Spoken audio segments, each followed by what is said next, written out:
there's countless other stops in your biography we could talk about, but I'm really kind of excited to talk with you about your current part in Monster, the Jeffrey Dahmer story.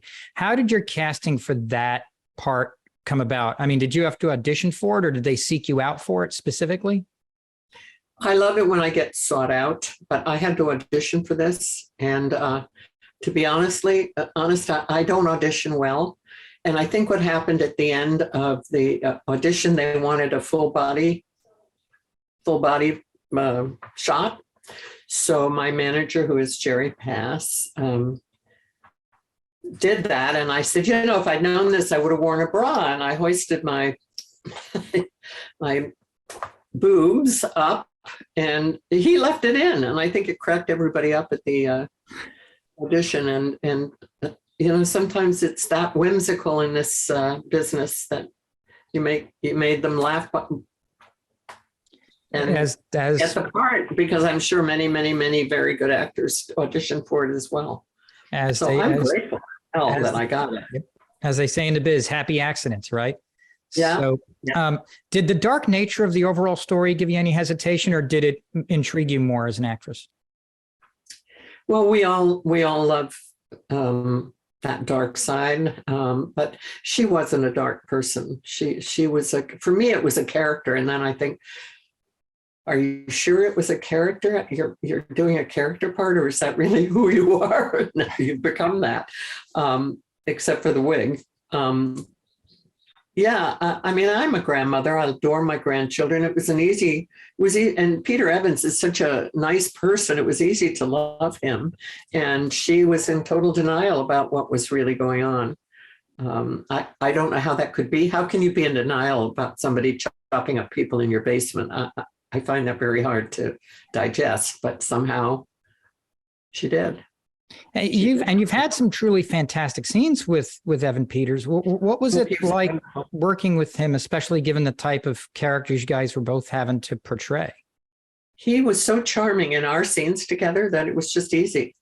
And she just didn't know, Jeffrey, what's in that bag? I mean, how could you not smell? And he's lugging a bag full of human body parts through your kitchen. How could you not suspect?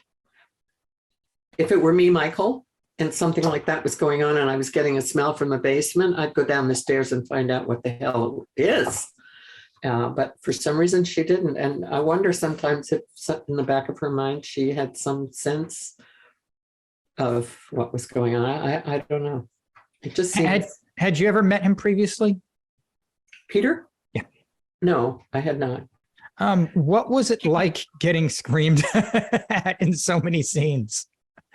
Getting reamed, or yeah, weren't there some scenes where she let him have it? Yeah. In those scenes, I think she kind of won with him. She when he brought, there was an African-American kid that he brought home and who was unconscious. And he said, I'm sitting here all night to make sure he's okay. And she did, and put him on a bus and sent him home. So she was no milquetoast. She didn't put up with it, but denial's a very strong and dangerous thing, really, isn't it? If you think about it, that we all can do things that we're not proud of in retrospect, but at the time we weren't thinking, or we were in some kind of denial about it. I hate denial. You spoke hard look at life. Yeah. You've spoken glowingly of creator Ryan Murphy's previous work. What were kind of your expectations going into the show off that, or did you not have any? Well, I was just thrilled that I got the part. I mean, I felt like I was 20 years old and just starting over. I mean, it's a little humiliating at my age to be auditioning, like, don't you know I can act? But yeah. That's my ego. I understand that. But for Ryan Murphy, you audition because he's a brilliant genius in television. Look at all the stuff. My best, a dear friend of mine, Sarah Paulson, did Nurse Ratched. I thought that was a wonderful series, and she was brilliant in it. I met her on Broadway when she was understudying, actually. So he kind of made a star out of her.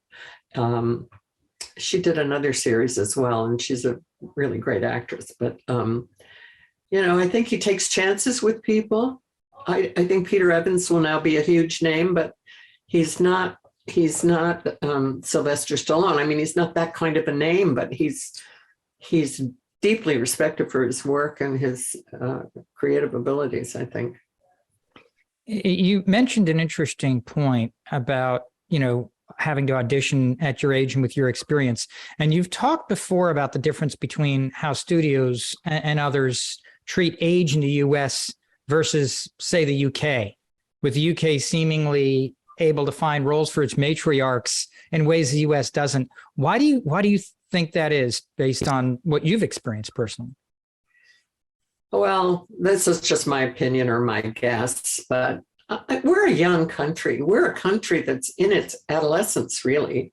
I mean, we haven't been around for hundreds and hundreds of years, like England or some. So I think the English writers write eccentric parts for their actors, for their female aging actresses. And I think in this country, we worship youth, and why not? We worship vitality and youth and energy and adventure and all those wonderful things. But we need to realize that old people have something to offer. We have some kind of wisdom, and we have humor, and we're not necessarily boring people. Well, it's interesting because this is nothing new. I mean, in Hollywood, it's been talk of Hollywood for a long time. They find those roles for men. They find them for older men all the time. I mean, heck, Harrison Ford's shooting his umpteenth, Raiders movie. You know what I mean? His Indiana Jones movie. They keep finding those things in the US. It seems like you have so many, and I think you're onto something there with the whole European thing. There's a different reverence and respect, I think, that comes with age and culture and wisdom, not just with art, with actresses, with everything. No. Well, I think in all fairness, I was watching something last night with Kirk Douglas and Kevin Kline. I can't remember what the movie was. It was delightful, but these were they were playing old men, and they were cute and adorable and whimsical and eccentric and fun.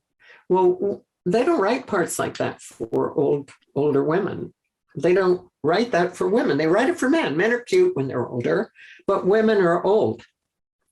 And it ain't fair. It just ain't fair. And I have the mouth of a sailor, so I won't swear. It ain't effing fair. I don't disagree. Maybe we'll change. I mean, maybe they'll do a turnaround. And I'm always hopeful. Look, I got a part. I had to wear a wig and schmata, but I got a part. Have you ever considered something or been offered the opportunity to be on something like an SNL? Because Betty White went on SNL and killed it. Oh, I would love to do it, but people don't think I have a sense of humor. They think I am seen as an authority figure. It goes back to Olivia Walton. I'm seen as some kind of an authority figure, And I did something with Matthew Perry, and he said, "You are so funny." And I thought, yeah, tell the world. That was always. I did do a comedy that didn't go, Living Dolls, a long time ago. It was mostly it didn't go, and it shouldn't have really, but it was fun to do. It's fun to do those half-hour shows.